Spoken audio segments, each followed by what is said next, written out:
On the day of Lydia Harrow's grand wedding, the church doors burst open, and the man she thought lost forever returned. But would love or duty win?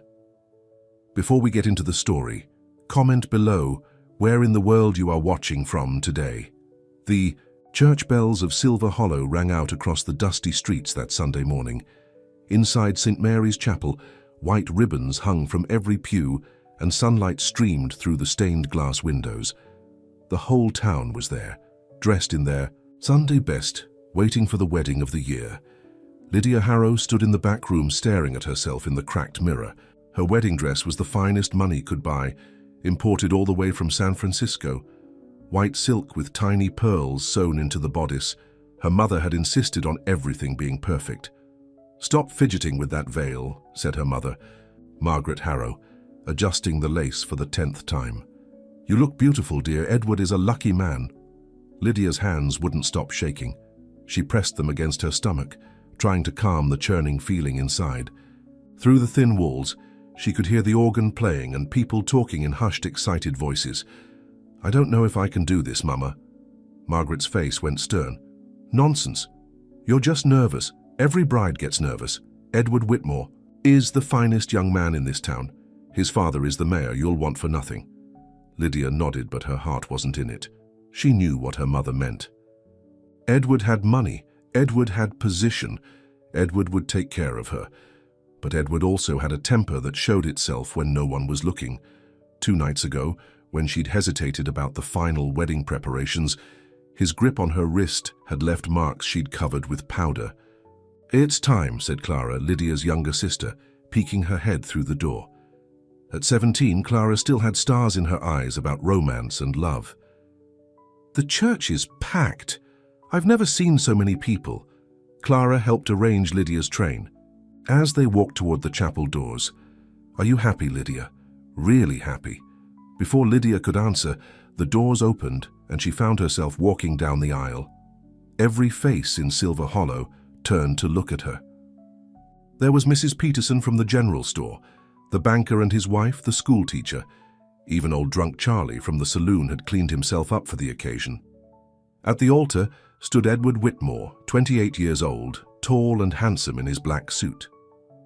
His dark hair was slicked back with pomade, and his smile was perfect. Next to him stood his father, Mayor Whitmore, beaming with pride. This wedding would seal the deal between the 2 most powerful families in town. Lydia's father, Thomas Harrow, walked beside her with his chest puffed out. He owned the biggest ranch outside of town, and this marriage would make him even more influential. She could feel his satisfaction radiating from him with every step. The preacher, Reverend Matthews, smiled kindly as Lydia reached the altar. Edward took her hand and his palm was sweaty. He squeezed too tight, just like always, but his smile never wavered for the crowd. "Dearly beloved," began Reverend Matthews, "we are gathered here today to join this man and this woman in holy matrimony." Lydia tried to focus on the words, but her mind kept drifting. 4 years ago, she had stood under the cottonwood trees by Miller's Creek with a different man. No fancy dress, no crowd, no preacher. Just her and Colt McCrae whispering promises to each other under the stars. Colt had been the blacksmith's apprentice then. Strong hands from working the forge, quiet voice, gentle eyes. He wasn't educated like Edward or wealthy like Edward, but when he looked at her, she felt like the most important person in the world. They had met in secret for months. Her parents would never have approved. He was nobody, they would have said. No prospects, no family name, no money. But he had loved her in a way that made her feel alive. That night by the creek, he had taken a simple silver band from his pocket. "It's not much," he had said, "but I promise you, Lydia Harrow, that I will love you until the day I die." She had taken the ring and slipped it on her finger. "I promise you the same, Colt McCrae, forever and always." They had kissed then, and she had believed it would be forever. The next morning he was gone. "If any man knows why these 2 should not be joined in holy matrimony," Reverend Matthews was saying, "let him speak now or forever hold his peace." The words snapped Lydia back to the present. This was it. In a few minutes she would be Mrs. Edward Whitmore. She would move into the big house on Elm Street. She would host dinner parties and charity events. She would have children who would never want for anything. She would be safe and secure and respected. She would also be miserable. The church was completely silent. Reverend Matthews paused as he always did at this part of the ceremony. It was just tradition. No one ever actually objected at weddings. Not in Silver Hollow. That's when the doors at the back of the church burst open. Every head turned. A collective gasp went up from the congregation. There, silhouetted against the bright sunlight, stood a man Lydia hadn't seen in 4 years. Colt McCrae. He was taller than she remembered, broader in the shoulders. His face was weathered, and there were lines around his eyes that hadn't been there before. His clothes were dusty from riding, his hat in his hand, and at his side, in a worn leather holster, was a revolver. He stepped into the church, and his boots echoed on the wooden floor. Every person in that chapel was frozen, staring. "You could have heard a pin drop, I know why," he said, his voice carrying clearly through the silence. "Because she's already married. To me." The church erupted. Women gasped and men shouted. Mayor Whitmore jumped to his feet, his face red with anger. "What is the meaning of this? Sheriff Johnson, arrest this man." But Sheriff Johnson just stood there, his hand hovering near his own gun, unsure what to do. Edward's grip on Lydia's hand tightened until it hurt. "Who is this man?" he demanded. "What's he talking about?" Lydia couldn't speak. She couldn't breathe. She just stared at Colt, her heart pounding so hard she thought it might burst from her chest. Colt's eyes met hers across the crowded church. Those same gentle eyes, but sadder now, older. "Hello, Lydia. You left me," she whispered, so quietly only he could hear. "I was locked in a cage, dreaming of you," he whispered back. Thomas Harrow pushed his way forward, his face purple with rage. "This is outrageous. This man is obviously drunk or insane. Sheriff, do your job." "Actually," said Colt, reaching slowly into his jacket pocket, "I have this." He pulled out a folded paper and handed it to Sheriff Johnson. "Full pardon from the governor. Turns out the real bandits confessed. I was innocent all along."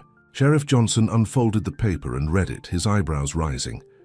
"This is legitimate," he announced to the crowd. "I don't care if he's innocent of robbery," shouted Mayor Whitmore. "He's disrupting a wedding. He's making wild claims. He's telling the truth," said Clara suddenly. Every eye turned to Lydia's 17-year-old sister. Her face was pale but determined. "I saw them that night, 4 years ago, by the creek. They exchanged vows." Margaret Harrow went white as a sheet. "Clara, what are you saying?" "They were in love, Mama, real love, not like this." Clara gestured toward Edward, who was now red-faced and sputtering with indignation. "This is preposterous," Edward said. "Even if they did exchange some childish promises, it wasn't a legal marriage. No preacher, no license, no, said Colt, his voice steady and calm. "But it was real, more real than this circus." He looked directly at Lydia again. "I know I hurt you.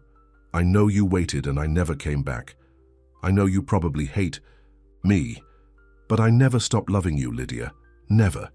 Lydia felt tears running down her cheeks, ruining her carefully applied powder and rouge. The whole church was staring at her, waiting to see what she would do. Her parents, Edward, the preacher, every person in Silver Hollow who had come to see her marry respectably. "Why now?" she asked, her voice shaking. "Why today?" "Because I just got out 3 days ago. Because it took me 2 days to ride here. Because I couldn't let you marry him without knowing the truth." "What truth?" Colt took a step closer, ignoring Edward's warning growl. "That I love you. That I've always loved you. That if you want me to leave, I'll leave. But if you want to, come with me. I have a little piece of land by the river. Nothing fancy. Just enough for a small house and a garden, honest work, a quiet life." Edward yanked on Lydia's arm. "This is enough. Lydia is my fiancée. We're getting married today. You can take your wild stories and your governor's pardon. And get out of my town." "Her choice," said Colt simply. "It's her choice." All eyes turned to Lydia. She stood there in her beautiful white dress, her carefully arranged veil, her mother's pearls around her neck. Everything perfect on the outside. Everything broken on the inside. She looked at Edward. With his perfect smile and his sweaty palm and the bruises he'd left on her wrist, she looked at her parents, who had arranged this marriage like a business deal. She looked at the congregation, all waiting to see what scandal would unfold next. Then she looked at Colt, dusty, weathered, scarred by whatever he'd been through in prison, not offering her wealth or status or security, just offering her love. Slowly, she lifted her hand and pulled off Edward's engagement ring. The diamond caught the light from the stained glass windows one last time before she pressed it back into his palm. "This was never a marriage," she said, her voice growing stronger with each word. "It was a bargain." She turned away from the altar and walked down the aisle. Not to Colt, but past him, past everyone, out the doors and into the bright sunlight. Behind her, the church erupted in chaos. She could hear Edward shouting, her mother crying, her father cursing, but she kept walking until she reached the church steps. Colt caught up to her there, his boots crunching on the gravel. "So," he said quietly, "what now?" She turned to face him, her wedding dress bright white against the dusty street. Her hands had stopped shaking. For the first time in 4 years, she felt like she could breathe. "Now," she said, "you prove you meant it." Lydia stood on the church steps in her wedding dress, staring at Colt McCrae. Behind them, chaos had erupted inside St. Mary's Chapel. She could hear Edward shouting orders, her father's angry voice, and her mother sobbing dramatically. "What do you want me to do?" Colt asked quietly. "Tell me what you need." Before Lydia could answer, Edward burst through the church doors, his face twisted with rage. "You think you can just waltz in here and steal my bride? You're nothing, a common criminal." Edward stopped, Lydia said, but he wasn't listening. "I'll have you arrested for disturbing the peace, for public disorder, for what?" Colt's voice was calm, but there was steel in it. "For telling the truth." Edward's hand moved toward the small pistol he kept in his jacket, but Sheriff Johnson stepped between them. "That's enough, Edward. We're not having a gunfight on church steps." Mayor Whitmore appeared next, his political smile replaced by cold fury. "This is a disaster. Do you have any idea what this will do to our family's reputation?" "Your reputation?" Clara had followed them outside, her young face flushed with anger. "What about Lydia's happiness?" "Clara, be quiet," snapped Thomas Harrow as he emerged from the church with his wife clinging to his arm. "You've said quite enough." Margaret Harrow was weeping into her handkerchief. 20 years of planning, 20 years of building connections, ruined by a drifter with a gun. "He's not a drifter." "Mama," Lydia said, finding her voice, "he's the man I loved before you decided who I should marry." "Love," Thomas Harrow spat. "Love doesn't pay bills, girl. Love doesn't secure your future. Edward would have given you everything." "Everything except happiness," Lydia shot back. "They say." Crowd from inside the church had spilled out onto the street. Half the town was watching this family drama unfold. Women whispered behind their fans while men shifted uncomfortably, unsure whether to intervene. Edward stepped closer to Lydia, his voice dropping to a menacing whisper that only she could hear. "If you think you're going to humiliate me like this, you're wrong. I'll make sure you regret this choice for the rest of your life." Colt must have seen something in Edward's posture because he moved closer. "Is there a problem here?" "Yes, there's a problem," Edward said loudly, playing to the crowd. "This woman made a commitment to me. We have a legal engagement. I've invested time and money in this wedding. She can't just change her mind because some outlaw shows up with wild stories." "Watch how you talk to her," Colt warned. "Or what? You'll shoot me in front of the whole town. Go ahead. Show everyone what kind of man you really are." The tension was thick enough to cut with a knife. Lydia could see this was about to get ugly. She stepped between the two men. "Stop it, both of you." She turned to address the crowd that had gathered. "I know this isn't what anyone expected today. I know it's shocking and scandalous and wrong by your standards. But I can't marry Edward. I won't marry him." A murmur went through the crowd. Some women looked sympathetic, but most faces showed disapproval. Mrs. Peterson from the general store spoke up. "Child, you're making a terrible mistake. Edward Whitmore is a good catch. This other fellow, well, he's been in prison for something he didn't do," Lydia replied. "So he says," muttered someone from the back of the crowd. Colt reached into his saddlebags and pulled out another piece of paper. "The judge's full report," he said. handing it to Sheriff Johnson. Details about the real bandits, their confession, everything. I spent 4 years in that cage for being in the wrong place at the wrong time. Sheriff Johnson read through the document, his expression growing more serious. This is all legitimate. The state owes this man compensation for wrongful imprisonment. I don't want compensation, Colt said. I just want people to know the truth. Thomas Harrow wasn't ready to give up. Even if you're innocent of that crime, you're still nobody. You have nothing to offer my daughter. No money, no position, no prospects. I have 160 acres by Miller's Creek, Colt replied. I bought it with the money I saved before. I went to prison. It's not much, but it's mine. Good water, fertile soil. Enough to build a life on? A farmer? Margaret Harrow looked horrified. My daughter is not going to be a farmer's wife. Your daughter can be whatever she wants to be, Colt said firmly. That's her choice to make. Clara stepped forward again. Maybe that's the problem. Maybe Lydia's never been allowed to make her own choices. Clara, that's enough, Thomas warned. No, Papa, it's not enough. You arranged this marriage when Lydia was 17. You never asked what she wanted. You never cared if she was happy. Happiness is a luxury, Thomas shot back. Security is what matters. A woman needs a man who can provide for her. I can provide for her, Colt said quietly. Maybe not fancy dresses and big houses, but a roof over her head, food on the table, and respect. Real respect. Edward laughed harshly. Respect? From her ex-convict? You think anyone in this town will respect her if she runs off with you? She'll be an outcast. Better an outcast than a victim, Clara said, and everyone turned to stare at her. What did you say? Margaret asked sharply. Clara looked at Lydia, then back at her parents. I've seen the bruises, Mama. On her wrists, her arms. Edward isn't as perfect as you think he is, the crowd gasped.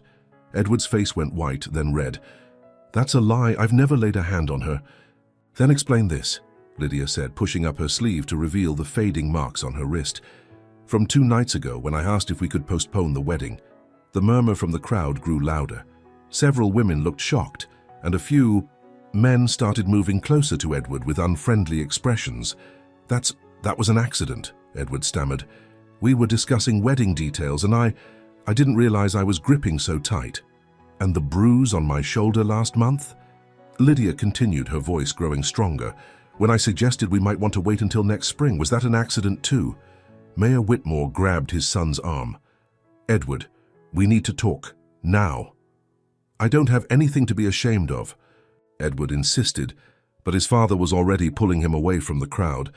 Sheriff Johnson watched them go, then turned to the gathered townspeople. I think this wedding is officially over, folks. Time to head home. The crowd began to disperse, but not before plenty of whispering and backward glances. Lydia knew that by evening, everyone in Silver Hollow would know every detail of what had happened. Thomas and Margaret Harrow stood with their daughter, their faces grim. Well, Thomas said finally, I hope you're satisfied. You've ruined everything we worked for. I've saved myself from a lifetime of misery, Lydia replied. And what now? Margaret asked. You think you can just go back to your old life? The engagement is broken. The Whitmores will never forgive this humiliation. You'll be talked about for years. Let them talk, Lydia said. Thomas's voice was cold. If you leave with him, don't expect to come home. Don't expect any help from us. You'll be cut off completely. Thomas, Margaret gasped. She's our daughter. She's a foolish girl who's throwing away her future for a fantasy, Thomas replied. If she wants to make this choice, she can live with the consequences. Clara stepped closer to Lydia and took her hand. I'll help you pack your things. Clara, you will not, Thomas ordered. Yes, I will. Someone in this family should care about Lydia's happiness. You're 17 years old. You don't know anything about the world.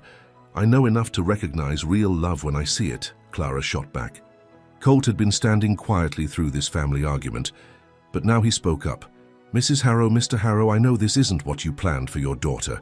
I know I'm not what you wanted for her, but I swear to you, I will take care of her. I will work hard, I will treat her well, and I will love her until the day I die. Pretty words, Thomas said dismissively, but words don't pay bills. No, sir, they don't.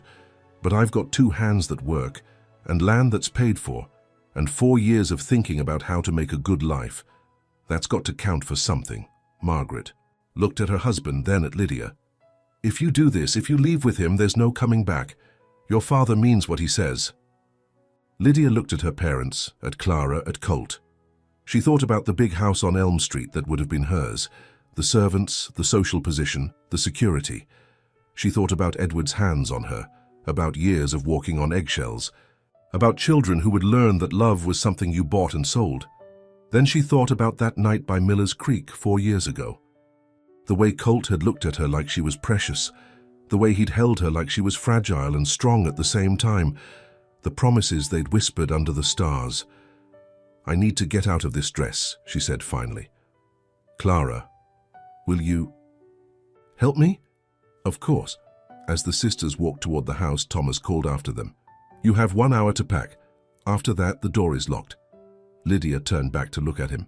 "1 hour is more than enough, Papa. I don't need much where I'm going." Colt watched her go, then tipped his hat to her parents. "Thank you for raising such a strong, brave woman, even if you don't approve of her choice." Thomas Harrow just turned and walked away, but Margaret lingered for a moment. "You hurt her once," she said quietly. "If you hurt her again, I'll find a way to make you pay for it." "Yes, Mom," Colt replied. "I understand." An hour later, Lydia came out of the house wearing a simple blue dress and carrying a small satchel. Clara followed with tears in her eyes. "I'm going to miss you so much," Clara whispered. "I'll write to you," Lydia promised, "and maybe someday when you're older, you can come visit. Take care of yourself." "I will." Colt helped Lydia up onto his horse, then swung up behind her. As they rode away from the only home she'd ever known, Lydia didn't look back. But she could feel her mother watching from the window, and she knew. Clara was standing in the yard until they disappeared from sight. "Are you sorry?" Colt asked as they reached the edge of town.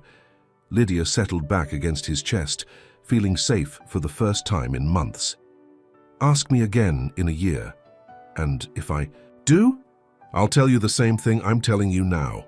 "No, I'm not sorry. Scared, yes. Sorry, no." They rode toward Miller's Creek as the sun began to set, leaving Silver Hollow and all its expectations behind them. 3 months later, Lydia woke up to the sound of roosters crowing and sunlight streaming through the simple cotton curtains she'd sewn herself. The little house by Miller's Creek was nothing like the grand home she'd grown up in, but it was theirs. She stretched and looked over at Colt, who was already awake, staring at the ceiling. "What are you thinking about?" she asked. "Winter's coming. I need to finish the barn before the first snow, and we need more firewood cut." Lydia smiled. That was Colt, always thinking ahead, always planning. It was one of the things she'd learned about him in these past months. He wasn't the impulsive boy she'd known 4 years ago. Prison had changed him, made him more careful, more responsible. "I can help with the firewood," she offered. "You've got enough to do with the garden and the preserving." It was true. Lydia had spent the last month putting up vegetables and fruits for winter. Her hands were stained from blackberries, and her back ached from bending over the canning pots. But she felt proud every time she looked at the rows of filled jars in their small pantry. She'd never done work like this before. Growing up, there had been servants to do the cooking and cleaning, but she was learning, and Colt was patient with her mistakes. "Mrs. Davidson stopped by yesterday while you were in town," Lydia said, getting up to start breakfast. "She brought some fresh bread and news from Silver Hollow." Colt sat up, his expression serious. "What kind of news?" "Edward's been drinking heavily since the wedding. Got into a fight at the saloon last week. Sheriff Johnson had to lock him up overnight. And your family." Lydia's face fell. This was the hard part. "Papa's still not speaking to anyone who mentions my name, but Clara writes to Mrs. Davidson sometimes. She says Mama cries a lot." Colt got up and put his arms around her. "I'm sorry, I know this is hard." "I made my choice," Lydia said firmly. "I don't regret it, but I do miss them." The truth was, some days were harder than others. When she burned the bread, or when the cow got loose, or when the loneliness of being cut off from her family felt overwhelming. But then Colt would come home from working the fields, tired and dirty, but always with a gentle word and a soft kiss. And she'd remember why she'd chosen this life. "There's something else," Lydia said, as she started mixing batter for pancakes. "Mrs. Davidson thinks Clara might try to visit soon. Your father won't like that." Clara's 18 now, she can make her own decisions. That afternoon, while Colt worked on the barn, Lydia was in the garden pulling the last of the carrots when she heard a horse approaching. She looked up to see a young woman riding toward the house, and her heart leaped. "Clara!" Her sister dismounted and ran toward her. They embraced tightly, both of them crying. "I've missed you so much," Clara said. "The house has been like a tomb since you left. How did you get away?" "I told Papa I was visiting the Hendersons. I can't stay long." They sat on the porch steps, and Lydia studied her sister's face. Clara looked older, more serious than when Lydia had left. "Tell me everything," Lydia said. "Mama still sets a place for you at dinner sometimes, then remembers and starts crying. Papa pretends you never existed, but I caught him reading one of your old letters last week." "What about Edward?" Clara's expression darkened. "He's been spreading stories around town, saying you were always wild, that you seduced him under false pretenses, that you planned this whole thing to humiliate him." "That's not true. I know it's not true. Most people know it's not true, but he's got a loud voice and his father's influence. Some folks are starting to believe him." Lydia sighed. She'd expected this. In a small town like Silver Hollow, stories grew and changed until the truth was buried under layers of gossip. "There's more," Clara said reluctantly. "He's been asking around about Colt, trying to find out if there's anything else he can use against him." "What do you mean?" "He hired a man to ride down to the prison where Colt was held. He's looking for any excuse to cause trouble." Before Lydia could respond, Colt appeared around the corner of the house. He'd obviously been listening. "What kind of trouble?" he asked. Clara looked nervous. "I don't know exactly, but Edward's been talking to some rough men, drifters, the kind who do things for money." Colt's face went hard. "He's planning something. Maybe. Or maybe he's just angry and looking for revenge, but I thought you should know." That evening, after Clara had reluctantly returned home, Lydia and Colt sat by their small fireplace talking. "Maybe we should leave," Lydia said.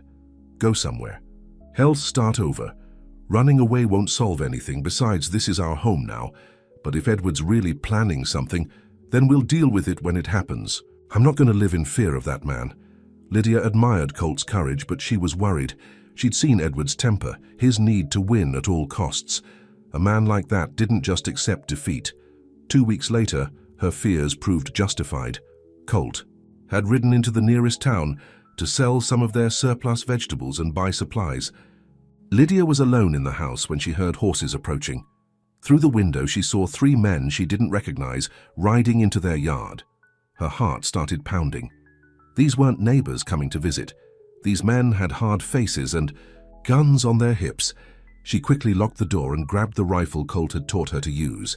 Her hands were shaking as she called out through the window. "What do you want?" The leader, a thin man with a scar across his cheek, smiled unpleasantly. "We're looking for Colt McCrae. Heard he might be in some trouble with the law." "He's not here, and he's not in trouble with anyone." "That's not what we heard. Word is, he's been stealing cattle from the ranches around here." "That's a lie." "Maybe. Maybe not. Either way, we've got a warrant for his arrest." Lydia knew they were lying. There was no warrant, and Colt would never steal anything. But these men weren't here for justice. They were here for Edward's revenge. "I said he's not here." "Well then, maybe we'll just wait for him to come back." The men dismounted and made themselves comfortable in the yard. Lydia knew she was in serious trouble. Colt wouldn't be back until evening, and there was no one close enough to hear if she screamed for help. She thought about trying to slip out the back and run to the neighbors, but they'd see her. She thought about trying to hold them off with the rifle, but there were 3 of them and she wasn't that good a shot. Then she heard another horse approaching. Through the window, she saw Sheriff Johnson riding up to the house. Relief flooded through her. "Afternoon, boys," the sheriff said calmly. "What brings you to the McCrae place?" "Official business," the scarred man replied. "We've got a warrant for Colt McCrae." "Is that so? Mind if I take a look at it?" The man hesitated, then pulled out a crumpled paper. Sheriff Johnson examined it carefully. "This warrant is from 2 counties over," he said finally, "and it's for cattle rustling that supposedly happened last month. Problem is, Colt McCrae was in my office last month, registering his property and paying his taxes. I've got the records to prove it." The three men exchanged glances. "Must be some mistake," the leader said. "Must be. I suggest you boys head back to whoever sent you and tell them to get their facts straight before they send armed men onto private property. Now wait just a minute. No, you wait." Sheriff Johnson's voice was steel. "I know who you are, Jake Morrison. You're a hired gun, and these boys with you aren't much better. I also know who's probably paying you, but this is still my jurisdiction, and I won't have innocent people terrorized in my county." Morrison's hand moved toward his gun, but Sheriff Johnson was faster. His own weapon was out and pointed before Morrison could clear leather. "I wouldn't," the sheriff said quietly. Morrison slowly raised his hands. "This isn't over." "Yes, it is. And if I see you boys around here again, or if anything happens to the McRaes, I'll know exactly where to look. Now get off this property. The Guy." Three men mounted their horses and rode away, but not before Morrison gave the house a long, threatening look. Sheriff Johnson knocked on the door. "It's safe now, Mrs. McRae." Lydia opened the door, still clutching the rifle. "Thank you. How did you know to come?" "Young Clara Harrow rode out to find me. Said she'd heard talk that Edward was planning something." "Smart girl. That sister of yours. Clara warned you?" "She's been keeping an eye on things, trying to protect you and Colt. She may be young, but she's got good sense." When Colt returned that evening, Lydia told him everything that had happened. His face grew darker with each word. "This has to stop," he said finally. "What are you going to do?" "I'm going to Silver Hollow. I'm going to have a talk with Edward Whitmore." "Colt, no. That's exactly what he wants. He's trying to provoke you into doing something that will get you in trouble. I can't just sit here and let him send gunmen after my wife. Then we'll go to Sheriff Johnson. We'll handle this legally." Colt was quiet for a long moment. "You're right. But Lydia, if he keeps pushing, if he threatens you again, I won't be able to just walk away." "I know, but let's try the law first." The next morning they rode to Silver Hollow together. It was the first time Lydia had been back since the wedding day, and she felt strange riding down the familiar streets. People stared and whispered as they passed. They went straight to the sheriff's office, where Sheriff Johnson listened to their story and took detailed notes. "I'll have a talk with Edward," he promised, "and with his father. This kind of behavior won't be tolerated." As they left the sheriff's office, Lydia saw a familiar figure across the street. Her mother was standing outside the general store, staring at them with tears in her eyes. For a moment, mother and daughter looked at each other across the dusty street. Then Margaret Harrow turned and walked away quickly. "Maybe I should try to talk to her," Lydia said. "Give it time," Colt replied gently. "Some wounds take longer to heal." As they rode home, Lydia hoped that Sheriff Johnson's warning would be enough to stop Edward's harassment, but she had a feeling this was far from over. That night she lay awake listening to the wind in the trees and wondering what tomorrow would bring. Beside her, Colt slept fitfully, one hand resting on the gun he now kept by the bed. Their peaceful life by Miller's Creek was under threat, and Lydia knew that bigger challenges were coming. But whatever happened, they would face it together. Spring came early to Miller's Creek that year. Lydia stood in her garden, one hand on her growing belly, watching Colt repair the fence around their property. 6 months of marriage had changed them both. Colt was more relaxed, more hopeful, and Lydia had found a strength she never knew she possessed. The baby was due in late summer, and they were both excited and nervous about becoming parents. They told only a few people: Mrs. Davidson, Sheriff Johnson, and Clara, who had managed to visit twice more despite her father's anger. "Mrs. McRae." Lydia turned to see a young man on horseback approaching the house. He looked familiar, but she couldn't quite place him. "I'm Billy Patterson," he said, dismounting. "I work at the telegraph office in Silver Hollow. I have a message for you." Lydia's heart skipped. Telegraph messages usually meant bad news. Colt had seen the visitor and was walking over from the fence. "What's the message?" he asked. Billy handed Lydia a folded paper with nervous hands. "It's about your mother, ma'am. She's taken ill." Lydia's hands shook as she opened the telegram. It was from Dr. Matthews, the town physician. "Mrs. Harrow seriously ill. Asking for Lydia.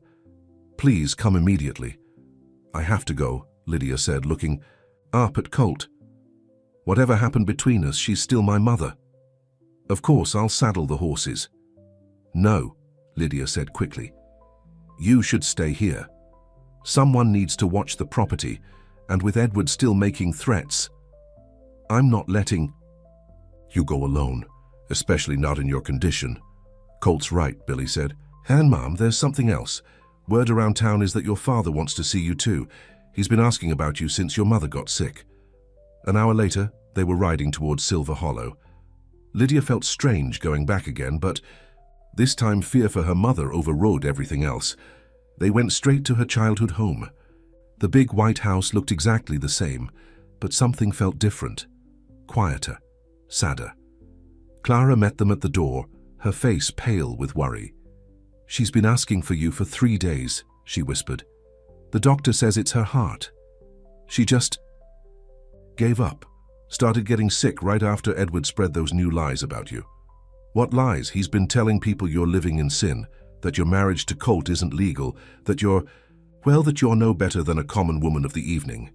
Lydia's face flushed with anger, but Colt put a steadying hand on her arm. Where is she? Lydia asked. Upstairs in her room. Papa's with her. Lydia climbed the familiar stairs, her heart pounding. At her parents' bedroom door, she paused and knocked softly. Come in, came her father's tired voice. Thomas Harrow sat beside his wife's bed, holding her hand. He looked like he'd aged 10 years in the 6 months since Lydia had left. When he saw her, his eyes filled with tears. Lydia, he said simply. Margaret. Harrow was propped up on pillows, her face pale and drawn. But when she saw her daughter, she smiled weakly. My girl, she whispered. You came. Lydia rushed to the bed and took her mother's other hand. Of course I came, Mama. How are you feeling? Better now that you're here. Margaret's eyes moved to Colt, who stood respectfully by the door. And you brought your husband? Yes, Mama. This is Colt. Colt stepped forward and removed his hat. Mrs. Harrow, I'm sorry you're not feeling well. Margaret studied his face for a long moment. You look like a good man. Are you taking care of my daughter? Yes, ma'am, the best I can. Are you happy, Lydia? Margaret asked, turning back to her daughter. Really happy. Lydia smiled through her tears. Yes, Mama, very happy. Then I was wrong to oppose your choice. I let fear and pride cloud my judgment. She looked at Thomas. We both did. Thomas Harrow cleared his throat roughly. I owe you an apology, daughter. And you too, young man. I was so concerned with what people would think that I forgot what really mattered. My daughter's happiness. Papa, no. Let me finish. These past months without you in the house, watching your mother grieve for you, seeing how empty everything felt, I realized I was a fool. A stubborn, prideful fool. Dr. Matthews arrived then and examined Margaret while the family waited in the hallway. Her heart is weak, he told them privately. The stress of the family situation hasn't helped. She needs rest and peace of mind. Will she recover? Lydia asked. With proper care and no more upset, she has a good chance, but she can't handle any more emotional turmoil. That evening, the family gathered in the parlor for the first time. In months, Clara made tea while Thomas awkwardly tried to make conversation with Colt about farming and the weather. There's something else we need to discuss, Lydia said finally, about Edward and the things he's been saying. Thomas's face darkened. I've heard the rumors he's spreading. Vicious lies, all of them. It's more than rumors, Papa. He hired men to threaten us. They would have hurt us if Sheriff Johnson hadn't intervened. What? Thomas stood up, his face red with anger. He did. What? Colt told them about the 3 gunmen and Edward's attempts at intimidation. Thomas listened with growing fury. That boy has gone too far. No matter what happened at the wedding, he has no right to threaten my family. What are you going to do? Clara asked. I'm going to have a talk with Mayor Whitmore. This stops now. The next morning, Thomas Harrow marched into the mayor's office with fire in his eyes. Word spread quickly through town that the 2 most powerful men in Silver Hollow were having a heated argument. Lydia and Colt waited anxiously at the house with Clara and Margaret, who was feeling a bit stronger after a good night's sleep. When Thomas returned, his expression was grim but satisfied. Edward is leaving town, he announced. His father is sending him to work for a relative in California. He'll be gone by the end of the week. "What did you say to convince Mayor Whitmore?" Lydia asked. "I told him that if his son continued to harass my family, I would make sure everyone in this town knew exactly what kind of man Edward really is. I also mentioned that several other families have been talking about their daughter's experiences with Edward's temper." "Other families?" "The Murphy girl had bruises last year when Edward was courting her. The Wilson family suddenly ended their daughter's engagement to him with no explanation. When you add it all up, a pattern emerges." Clara looked shocked. "You mean he's hurt other women?" "I'm afraid so. Your sister was brave enough to speak up. That gave other families the courage to come forward." That afternoon, Lydia sat with her mother in the garden, enjoying the spring sunshine. "I have something to tell you, Mama," Lydia said, taking her mother's hand and placing it on her stomach. "You're going to be a grandmother." Margaret's eyes filled with tears of joy. "Oh, my darling girl. When?" "Late summer. I'll be better by then. I'll be able to help you." "I'd like that, Mama." That evening, Sheriff Johnson stopped by to tell them that Edward had indeed left town, and the 3 gunmen had been arrested on outstanding warrants from other counties. "You shouldn't have any more trouble from that quarter," he assured them. As the sun set, Lydia and Colt prepared to return to their home by Miller's Creek. But something had changed. The wall between Lydia and her family had finally come down. "No," Thomas said as they prepared to leave. "That land of yours borders my property. If you ever wanted to expand your operation, we might be able to work something out." Colt looked surprised. "You'd be willing to sell to me?" "I'd be willing to do business with my son-in-law," Thomas replied with a slight smile. Margaret hugged her daughter tightly. "Come back soon, and bring my grandchild to visit often." "I will, Mama. I promise."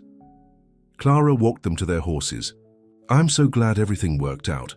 I was so worried about you." "Thank you for all your help," Lydia said, "for warning Sheriff Johnson, for bringing us the news about Mama. You're the best sister anyone could ask for. Just be happy, Lydia.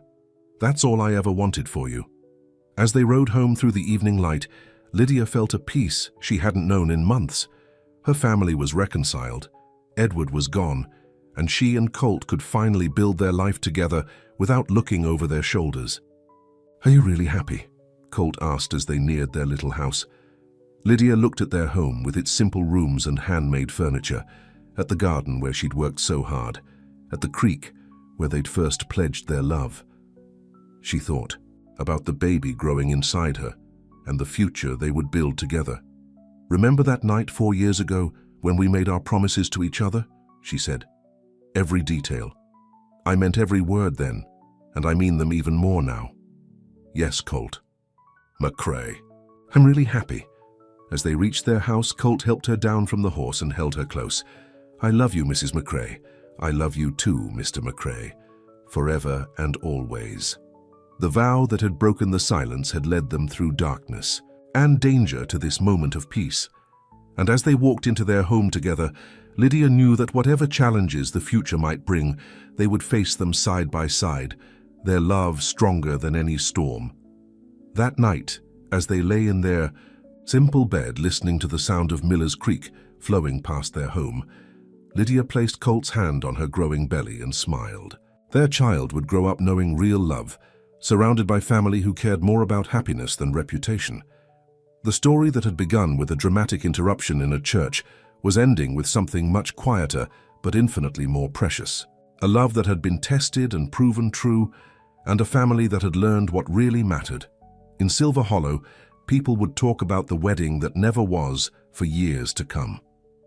But by Miller's Creek, Colt and Lydia McCrae were too busy building their future to worry about the past, and that future looked brighter than any of them had dared to hope.